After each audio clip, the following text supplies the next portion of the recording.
ভারতের গোয়েন্দা সংস্থা রিসার্চ অ্যান্ড অ্যানালাইসিস উইং এর হয়ে গুপ্তচর বৃত্তি করা অন্তত ১০ জন এজেন্টকে গ্রেফতার করেছে পাকিস্তান। সম্প্রতি দেশটির পাঞ্জাব ও করাচি প্রদেশ থেকে অপারেশন ইয়ালঘর নামে পৃথক অভিযানে তাদের গ্রেফতার করা হয়েছে।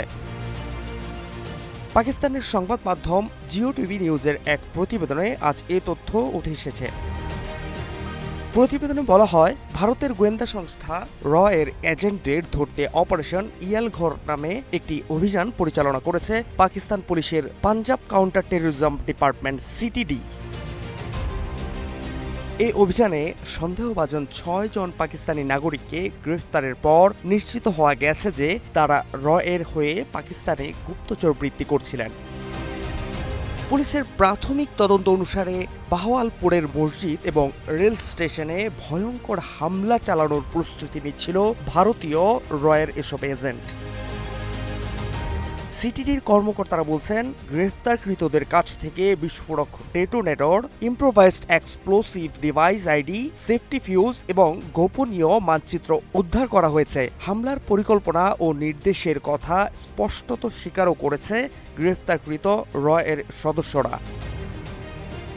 এদিকে করাচিতেও বড় এক অভিযান চালিয়ে ভারতীয় ৪ জন এর সদস্যকে গ্রেফতার করেছে পাকিস্তানের নিরাপত্তা সংস্থা এবং স্পেশাল ইনভেস্টিগেশন ইউনিট SIU।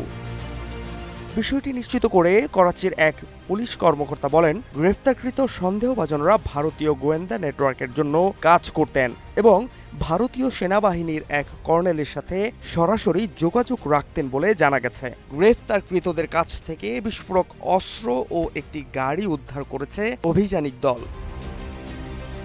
পাঞ্জাবে ও করাচিতে গ্রেফতার হওয়া এর এসব সদস্যদের সবাই পাকিস্তানের নাগরিক। প্রাথমিক তদন্তে এ তথ্য পাওয়া গেলেও তাদের মধ্যে মেলেনি কোনো যোগসূত্র।